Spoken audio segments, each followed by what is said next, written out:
wassalamu ala Rasulillah Muhammad ibn Abdullah miftahi babi rahmatillah wa ala alihi wa sahbihi wa man tabi'ahu wa wala. La hawla wa la quwwata illa billah. Allahumma salli ala sayyidina Muhammad wa ala ali sayyidina Muhammad wa barik wa sallim. Ibu-ibu jamaah, para pimpinan majelis taklim, para ustazah yang dirahmati Allah, kajian kita untuk jamaah kita adalah, kita sudah bahas terkait dengan masalah pembagian air, pembagian najis, dan berbagai macam hal yang disebut sebagai najis dan yang tidak disebut sebagai najis. Untuk itu pada kesempatan pagi hari yang berbahagia ini, kita akan bahas terkait dengan masalah kita mau bersuci. Bersuci itu ketika kita akan sholat, pastinya kita akan wudu, kita akan bersuci. Namun demikian, sebelum kita sholat, pastinya kan kita bersuci, bukan hanya mau sholat saja. Ketika kita buang air kecil, kita harus bersuci tidak? Ketika kita buang air besar, kita harus bersuci tidak? Bersuci. Masa iya kita buang air kecil cari di bawah pohon terus lari, kan tidak bagus.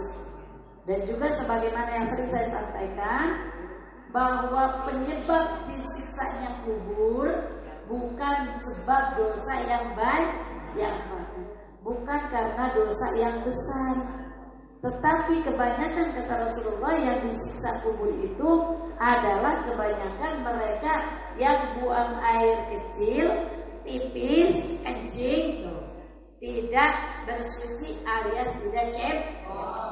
Nah itu ternyata luar biasa ya. Nah, karenanya ada hal yang perlu kita perhatikan, yaitu ketika kita hendak buang air kecil dan buang air besar. Ketika kita hendak buang air kecil dan hendak buang air besar, baik perempuan maupun laki-laki tentunya, walaupun kita bahas terkait dengan urusan kegiatan wanita, fikih perempuan, tapi juga urusan buang air mah apa iya perempuan saja yang buang air? Enggak, pastinya laki-laki dan perempuan buang air, baik air kecil maupun air besar. Nah, kemudian ketika kita buang air kecil maupun buang air besar, maka ada beberapa hal etika yang harus kita perhatikan. Apa sih etikanya itu? Pertama yang betul-betul kita perhatikan ketika kita mau buang air kecil ataupun buang air besar, mencari tempat yang sepi. Jadi cari tempat yang sepi. Kalau sekarang sudah ada yang namanya toilet ya. Ini kan pelajaran diajarkan oleh Rasulullah 15 abad yang lalu. Kurang lebih 15 abad yang lalu, 14 sampai 15 abad yang lalu diajarkan. Satu abadnya berapa tahun? Satu abadnya berapa tahun? 100 tahun. Satu abadnya 100 tahun. Sekarang sudah 1442 Hijriah. Berarti udah 14 abad ya. 14 abad lebih, hampir 15 abad. Ini diajarkan kata Rasulullah, anna Rasulullah sallallahu alaihi wasallam kana idza arada al-furaza intalaqa hatta la yarahu ahad. Bahwa Rasulullah sallallahu alaihi wasallam apabila beliau mau buang air besar, tentunya buang air besar, buang air kecil sama aja kan gitu kan. Kalau sekarang masuk ke toilet juga, maka Rasulullah ini pergi jauh hatta la yarahu ahad. Hadis yang diriwayatkan oleh Imam Abu Daud. Jadi ketika Rasulullah mau buang air besar, maka beliau mencari tempat yang jauh yang tidak dilihat oleh manusia. Berarti ini zaman dulu ya. Mungkin waktu ibu-ibu masih kecil juga seperti itu. Buang airnya cari ke tempat jauh. Ya. Kalau sekarang kan udah di dalam rumah ya. Kalau dulu mungkin di dapur. kamar mandinya. Sekarang udah di dalam kamar, merem di situ, sholat di situ, mandi di situ, buang air kecil besar di situ, semuanya di situ. Tapi insya Allah terpisah ya Bu ya, dihalangi dengan dinding rumah kita yang disebut kamar mandi yang ada di dalam kamar. Kalau dulu buang air besar jauh-jauh lagi, jauh-jauh cari tempat untuk buang air ke sawah, mungkin ke empangan, jamban jauh. Mungkin sekarang pun masih banyak yang kayak gitu di kampung-kampung non jauh sana ya. Mau buang air jauh, cari tempat ke gunung, cari tempat ke empangan, cari tempat ke apalagi namanya sungai. Kalau ke sungai kan enak gitu, kagak pakai ngapa-ngapain. Iya, langsung kabur. Itu etikanya disunahkannya kalau apa-apa yang dilakukan oleh Rasulullah maka dia disebut sunnah. Apa sih sunnah? Sunnah itu adalah qaulun perkataan, au fi'lun perbuatan, au takrirun. Sunnah Rasul yang disebut sunnah, apa sih sunnah? Semua apa yang dilakukan oleh Rasulullah itu disebut sunnah yang harus kita ikuti. Apa saja dia sunnah yang disebut di situ? Sunnah Rasulullah itu pertama adalah qaulun, perkataan. Apapun yang diucapkan Rasulullah itu menjadi sunnah. Au fi'lun atau perbuatan. Apapun yang dilakukan oleh Rasulullah itu menjadi sunnah. Tapi dengan catatan, kalau istri Rasulullah 9, apa juga itu harus menjadi sunnah juga kita ikut istrinya 9? Harus tidak? Pokoknya ibu-ibu mah kalau udah urusan kayak gitu tuh, yang paling pertama jawabnya enggak. Tegas ya? Tegas banget. Jangankan 9 ya Bu ya, 4 aja katanya. Fankihu ma qabalakum minan nisa masna wa sulasa wa ruba. Boleh kamu nikahi perempuan itu 2, kalau pakai 1 lagi tuh langsung. Tidak ada. 2, 3, 4 aja sampai, jangan sampai 4 ya. 2 aja lu berurusan dulu sama gue gitu ya. Betul. Emang iya nggak boleh suaminya nikah lagi? Bu, saya mau nanya deh sama ibu, jujur deh ibu. Kalau suami ibu nikah lagi emang kenapa sih? Berbagi. Iya kan? Saya mau nanya deh, boleh nggak suaminya nikah lagi? Jawabnya seragam kagak. Gitu. Terus saya mau nanya alasannya nggak boleh nikah lagi kenapa? Sakitnya di sini.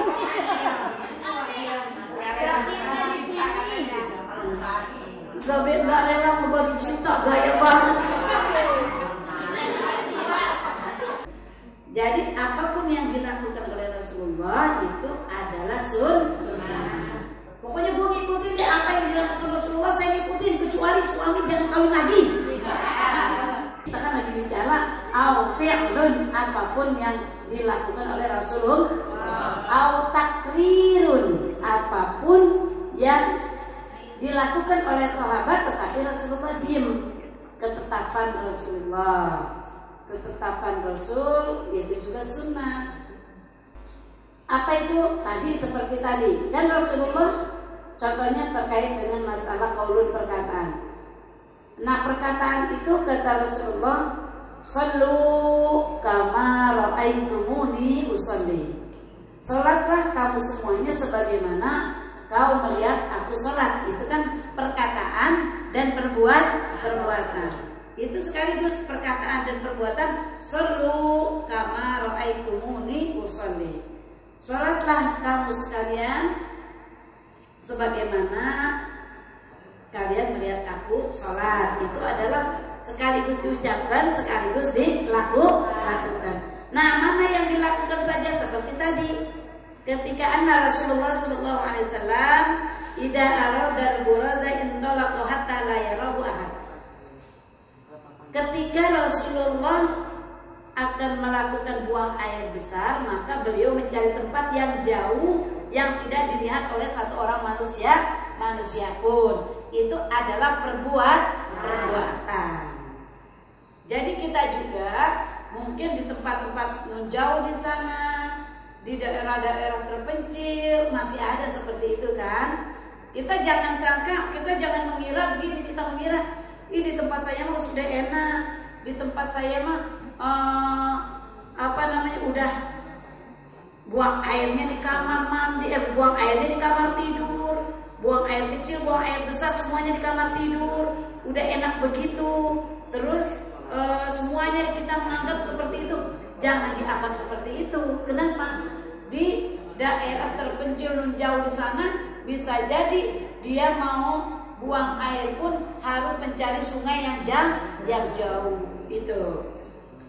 Itu etikanya ya, etika. Kalau sekarang ini buat pengetahuan untuk kita dan juga untuk diketahui oleh jamaah kita. Juga yang nggak jamaah mungkin bisa sampaikan kepada anak cucunya kurang lebih. Tapi buat ibu-ibu pimpinan majelis taklim bisa disampaikan kepada jamaahnya. Kemudian yang kedua, adabnya, etikanya, jangan di tempat yang suka diduduki orang. Artinya orang diam di situ, rame di situ. Kadang-kadang buang air kecil laki-laki gitu ya, bukan diserahkan laki-laki suka begitu. Tapi yang beriman insya Allah tidak ya, gitu tidak. Nah ini adabnya jangan di dekat tempat orang duduk banyak. Misalkan di belakang rumah, orang lagi pada duduk di bawah pohon. Di bawah pohon itu, dekat pohon itu ada jamban. Orang lagi pada ngobrol ya, kita jangan masuk ke dalam jamban itu. Bisa disambitin sama orang yang lagi ngobrol ya. Gitu.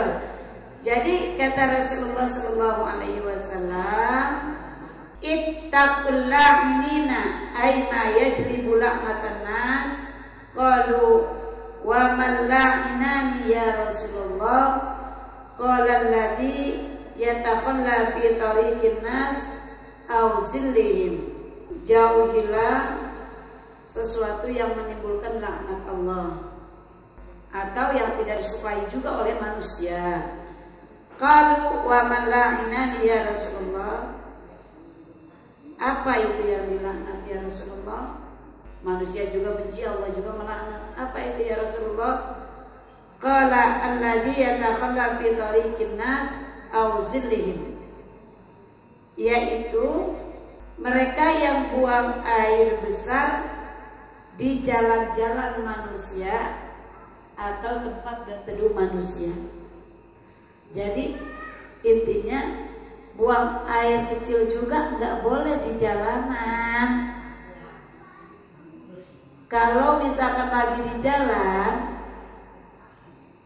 pakai mobil, lagi nyetir, itu kepengen buang air kecil, kebelet, carilah rest area, gitu kan?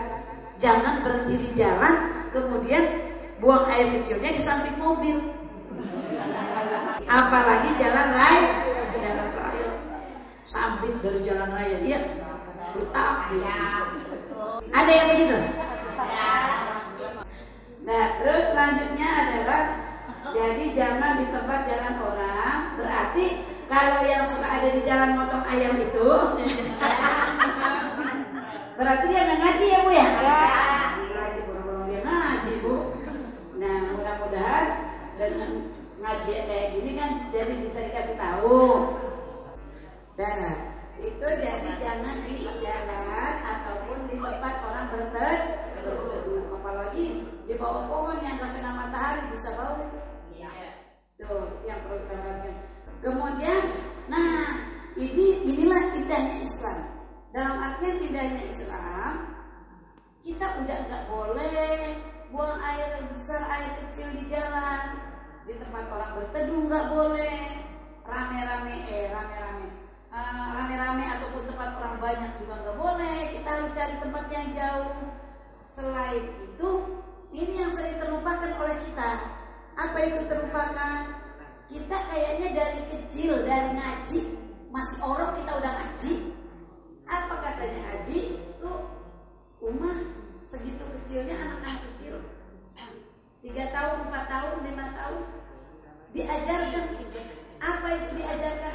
Ketika mau masuk toilet, masuk WC, masuk kamar kecil, maka dia disunahkan untuk membaca doa. Jadi segala perilaku, semua pekerjaan kita dalam Islam itu ada doanya. Doa itu apa sih? Doa itu adalah request, permintaan kita kepada Allah. Mau ngapain juga kita hidup di dunia kalau mau berdoa? Ya, sementara kita sama-sama tahu kehidupan kita untuk kembali kepada Allah. Yang semua amal perbuatan kita itu akan dipertanyakan oleh Allah Subhanahu wa taala. Bu, jangan kira ibu duduknya ngaji di majlis ilmu, ibu duduk ngaji, itu ibu akan ditanya oleh Allah. Semuanya menjadi saksi. Ini menjadi saksi amal kebaikan. Nah, menjadi saksi amal kebaikan ini ketika kita ngaji duduk bersama menuntut ilmu. Kan saya sering katakan, jangankan udah duduknya menuntut ilmu, man salaka tariqan fihi ilma sahalallahu lahu tariqan ilal jannah. Ini sering sekali saya sampaikan. Siapa aja keluar dari rumahnya tujuannya untuk menuntut ilmu, maka Allah mudahkan jalannya menuju surga. Jadi waktu ibu masih kecil, ibu belajar apa itu? Doa masuk kamar kecil, doa masuk kamar mandi, doa masuk toilet, doa masuk WC, gitu kan? Masing-masing beda. Apa itu? Masih hafal nggak kita? Bismillah. Insya Allah ada ketika kita baca Allahumma inni a'udzubika minal khubusi wal khaba'is. Bismillahi Allahumma inni a'udzubika minal khubusi wal khaba'is. Itu ada 2 macam ya. Ada boleh kita baca ibu-ibu Allahumma inni a'udzubika minal khubusi wal khaba'is. Bismillahi Allahumma inni a'udzubika minal khubusi wal khaba'is. Boleh? Boleh. Kita kadang-kadang kita hafalin, tapi artinya kita nggak tahu. Gara-gara artinya kita nggak tahu, kadang-kadang sering nggak kita baca. Banyak kan lupanya, apalagi udah kebelet. Wah, udah kebelet mah. Jangankan baca doa, yang ada siapa aja ditabrakin. Begitu. Allahumma inni a'udzubika, wahai Tuhanku, aku berlindung kepada Engkau. Minal khubusi wal khaba'is, dari kotoran dan segala apapun yang menjadi kotor-kotor, membuat kotor. Jadi segitu aja mau buang air aja kita berdoa minta dijauhkan dari segala kotoran, baik kotoran lahir maupun kotoran batin. Kotoran di hati yaitu dengki, iri, hasud, sombong, itu adalah kotoran hati. Itu yang harus selalu kita. Kadang-kadang ini yang sulit kita hindarkan. Melihat tetangganya punya ini, kita bicara. Melihat saudaranya punya itu, kita bicara. Bicaranya iri. Melihat tetangganya, suaminya kawin lagi, dia omongin juga. Dia gosipin, padahal belum tentu benar. Ya. Jadi kotoran di sini ada kotoran lahiriah yang memang kita keluarkan, ya kan? Ada kotoran batiniah yang ada dalam hati kita. Jadi efeknya itu luar biasa. Apa? Kotoran lahir, kotoran batin. Kita nggak sangka. Nah, kadang kita keseringan kita hafal aja, tapi prakteknya jarang sekali kita baca. Iya apa ya? Ya. Itu dia paling berat gitu. Nah kemudian bukan hanya kita masuk saja. Pada saat kita mungkin kalau yang tadi dicontohkan mencari tempat yang jauh, bisa jadi dia keluar belum bersih, belum cebok gitu ya. Kenapa? Karena tempat bersihnya jauh. Yang satu jambannya di mana? Yang satu tempat bersihnya di mana? Kalau di sungai sekaligus enak ya. Kalau di buang air langsung jemplung. Kalau yang tadi disebutkan dia jauh ataupun dia mencari tempat yang jauh, itu biasanya suka untuk bersihnya di tempat yang lain. Syukur kalau bawa tempat bersih, kalau bawa tempat untuk untuk cebok lah gitu kan, untuk cebok. Ketika kita mau bersih pun, maka kita baca doa juga. Apa itu doanya? Ini anggaplah ini kita buang airnya satu tempat dengan bersih, dengan cebok. Allahumma tahhir qalbi min an-nifaqi wa hasibati min al-hawadis. Sering baca ini. Baca terus ya. Ini mulai diajarkan kepada anak-anak kita. Allahumma tahhir. Coba kita filosofinya kita lihat. Allahumma tahhir qalbi. Ya Allah, sucikan atau bersihkan hatiku. Kalau kita pikir yang kita cebokin kemaluan kita, baik depan maupun belakang. Tapi yang kita baca, yang kita disucikan apa? Hati. Nyambung enggak? Nyambung enggak kalau secara akal? Enggak nyambung. Kenapa demikian? Karena kotoran hati lebih berbahaya dari kotoran yang kelihatan. Allahumma tahhir qalbi. Allah sucikan hatiku dari apa? Minan nifaq, dari sifat munafik. Sifat munafik itu adalah sifat yang paling sederhana. Ketemu si A beda bicaranya, ketemu si B beda bicaranya, itu paling sederhana. Coba Bu, saya mau nanya begini Bu. Nanti Pak dari sifat munafik. Ini yang harus kita perhatikan, karena kita kalau kita nggak ngaji yang kayak gini itu kan kelewatan. Mana sifat munafik? Ini sifat munafik. Ciri-ciri orang munafik, ayatul munafikin salah satu. Cirinya ada 3. Ini ciri munafik. Kita ada nggak nih? Kita ada nggak? Tidak hadasa kadzaba. Kalau dia bicara kecenderungannya bohong dulu. Ada nggak sama kita? Mau bicara sama siapa dia bohong terus? Sama suami kerjanya dibohongin dulu. Makanya kawin lagi dah. Ya, aja ya. Karena dibohongin dulu. Nah, tidak hadasa kadzaba. Apabila bicara dia berdusta. Itu ingat, itu adalah ciri tandanya orang munafik. Oh, cirinya orang munafik itu. Wa ada akhlafa.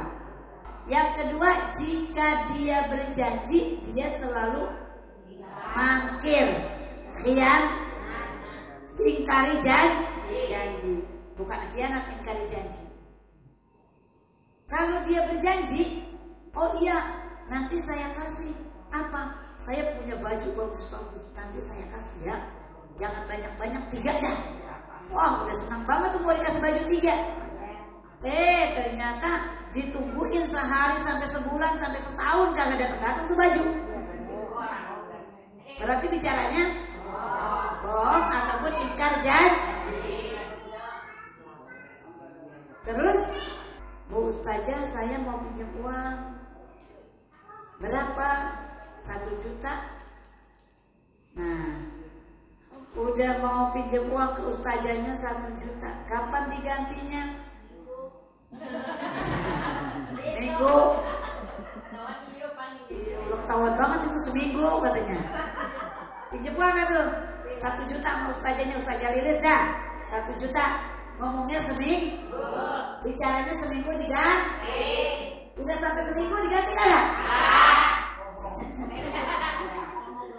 Udah hafal, berarti itu inkar janji. Kalau dibilang mau jujur itu ciri munafik bukan? Kan kalau kita sebutin mah dasar munafik, ribut nggak tuh? Pasti ribut. Padahal ciri dari orang munafik yang kedua adalah jika dia berjanji selalu ingat. Ini. Makanya Allah itu la yukhliful mi'ad. Allah tidak pernah ingkar janji. Karena apa? Karena orang yang ingkar janji adalah ciri orang munafik. Nah yang ketiga apa? Wa idza tumina khana.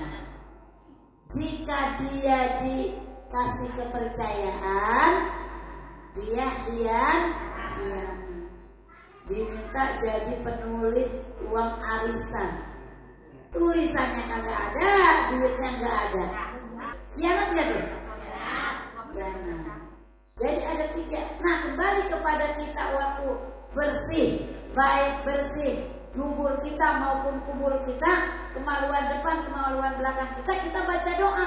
Kok baca doanya bukan minta dibersihkan kotoran yang ada di kemaluan depan belakang, tetapi kok yang minta dibersihkan adalah hati, bukan dari kotoran pula yang kita keluarkan, tetapi daripada sifat munafik. Nah, dalam dari filosofinya, dalam. Allahumma tajir qalbi minan infaqi wa hasin haji minan fawasi.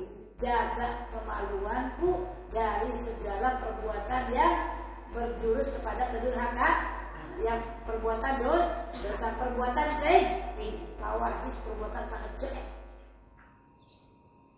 Itu. Jadi yang didahulukan adalah hati.